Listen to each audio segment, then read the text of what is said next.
हमारी चार धाम, पहला धाम उत्तर दिशा में बद्रीनाथ, दूसरा धाम दक्षिण दिशा में रामेश्वरम। उत्तर में बद्रीनाथ जी, दक्षिण में रामेश्वरम, पूरब में जगन्नाथपुरी जगन्नाथ भगवान और पश्चिम में द्वारिकाधीश जी, द्वारिका धाम। बद्रीनाथ जी, जगन्नाथ जी, रामेश्वरम भगवान और द्वारिकाधीश, ये हमारे सनातन धर्म के चार धाम हैं। चारों धाम कोई कर ले, भगवत कृपा को प्राप्त कर लेता है, तो चारों धाम हमें जीवन में जरूर कर लेना चाहिए, दर्शन कर लेना चाहिए। ये जो चार धाम है ना, बहुत बड़ा साइंटिफिक रीजन है। आपको पता है, उस जमाने में तो कोई मैप नहीं होते थे, पर आज भी आप देखेंगे तो बद्रीनाथ जी से रामेश्वरम बिल्कुल सीध में है, सीधा, और जगन्नाथ भगवान से द्वारिका जी बिल्कुल एक सीध में, बिल्कुल सेंटर सीधा।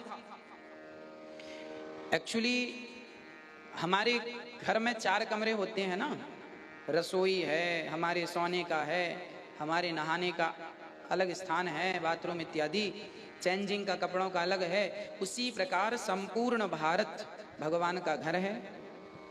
भगवान को जब नाश्ता करना होता है सवेरे का, तो नाश्ता करने भगवान जाते हैं उत्तर दिशा में बद्रीनाथ जी। अच्छा, मैं पहले नहाने से शुरू करूं। पहले तो हम उठते हैं तो नहाते हैं, भगवान स्नान करने जाते हैं रामेश्वरम। इसीलिए कोई रामेश्वरम जाए तो वहाँ नहाने की बड़ी महिमा है, वहाँ कुंड है। आप भी रामेश्वरम जाएंगे तो वहाँ स्नान ही कराया जाता है। तो स्नान करने भगवान जी रामेश्वरम जाते हैं, उनका स्नान घर रामेश्वरम है। अच्छा, स्नान करने के बाद भगवान जी कपड़ा पहनते हैं। स्नान जब रामेश्वरम जाइए तो वहाँ कुंडों में स्नान कीजिए। फिर द्वारिकाधीश जी कपड़े पहनते हैं, द्वारिका जाइए तो वहाँ वस्त्रदान की महिमा, वस्त्रदान कीजिए। भगवान नहा के कपड़े पहनने द्वारिका, वो कपड़े पहनने के लिए वहाँ एक रूम वो एक रूम ये है ना, नहाने के बाद चेंजिंग, कपड़े चेंज करते हैं। फिर कपड़े पहन लिए ना, अब नाश्ता, नाश्ता के लिए उत्तर बद्रीनाथ जी, वहाँ ठाकुर जी को नाश्ता मिलता है। वहाँ चना दाल इत्यादि का प्रसाद आज भी लगता है ठाकुर जी को भोग। वहाँ जाएं तो ये सब चीज़ें दान पुण्य करना चाहिए, तो नाश्ता वहाँ। अच्छा, भगवान की रसोई खाने भगवान कहाँ जाते हैं? खूब प्रेम से बोले, उत्तर दिशा में, पूर्व दिशा में जगन्नाथपुरी। तो भगवान का डाइनिंग रूम भगवान का जगन्नाथपुरी है। अच्छा, वास्तु के हिसाब से भी ये चीजें ऐसी होनी चाहिए। रसोई कहाँ होनी चाहिए? जहां होनी चाहिए वहां रसोई है। स्नान कहाँ होना चाहिए? जहां होना। देखिए, पूरा भगवान ने ये पूरा वास्तु के हिसाब से कर रखा है, कहाँ नहाना, कहाँ पहनना, कहाँ। अच्छा, सोने के लिए ठाकुर जी द्वारिका जाते हैं, सोते भी द्वारिका में, कपड़ा भी पहनते हैं और द्वारिका में सोते भी हैं। वहाँ लेट ठाकुर जी उठते हैं क्योंकि लेट सोते हैं। तो ये चारों धाम की बड़ी दिव्य महिमा है। दीप ज्योतिशील जी भगवान कब फिर से धरती पर आएंगे?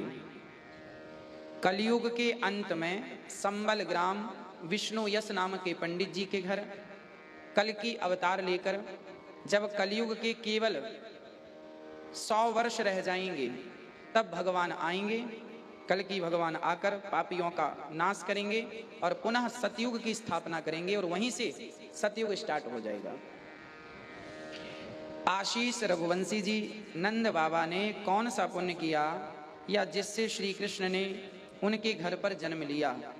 नंद बाबा और माता यशोदा, ये दोनों पिछले जन्म में द्रोण और धरा नाम के व्यक्ति थे। नंद बाबा का नाम था द्रोण और यशोदा मैया का नाम था धरा।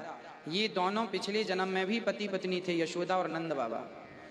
यशोदा और नंद बाबा नित्य भगवान का चिंतन करते थे, भगवान का नाम जपते थे, भगवान की कथा सुनते थे, और इनके घर में कोई आ जाए तो कभी भूखा नहीं जाने देते थे।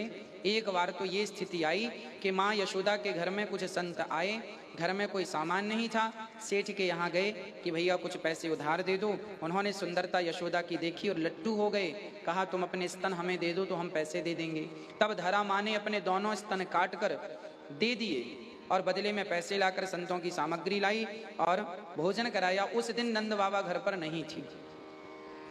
ये संतों ने भोजन किया और संत ने देखा कि धरा माँ के, यशोदा माँ के, धरा के स्तनों से खून रक्त गिर रहा है। पूछा माँ क्या हुआ? उन्होंने कहा अपने स्तनों का दान किया है आपके भोजन के लिए। तो उन संतों से भगवान प्रकट हो गए और बोले, माँ आप जैसी अतिथि सेवा हमने नहीं देखी, अगले जन्म में हम आपका दूध पीने जरूर आएंगे। वही नंद श्याम सुंदर माँ यशोदा के माँ यशोदा के यहाँ प्रकट भये और उन्होंने माँ यशोदा का दूध पिया, नंद बाबा को पिता कहकर उन्होंने आनंदित किया। तो ये पुण्य था, उसके कारण कृष्ण प्राप्त हुए। महेश बनिया जी, मेरा सवाल यह है कि ब्रह्मा विष्णु और महेश का क्या काम है? ब्रह्मा जी का काम है सृष्टि उत्पन्न करना, विष्णु भगवान का काम है सृष्टि उत्पन्न हो गई अब उसका पालन करना, शंकर जी का काम है पालन हो गया ना, अब उसका संहार करना। जैसे किसान खेत में गेहूं बोता है, बोने के बाद फसल का पानी खाद देकर पालन करता है, और जब समय हो जाता है फसल पक जाती है सो काट लेता है फसल।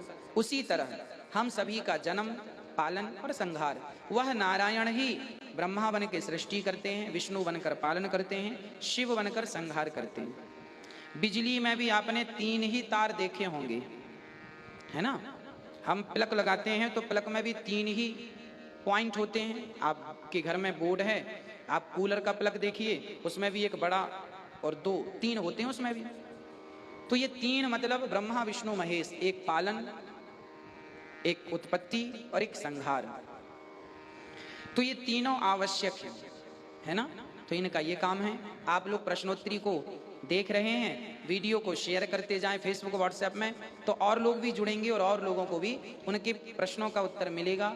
तो आप और लोगों को भी जोड़ें, फेसबुक व्हाट्सएप में शेयर करें और लाल बटन होगी उसे क्लिक जरूर करें। चैनल को सब्सक्राइब करने से अगली प्रश्नोत्तरी, अगली कथा का नोटिफिकेशन आपको सबसे पहले पहुंचेगा। इसी बहाने आप जुड़ी रहेंगे इस चैनल से और आप हमारे मेंबर हो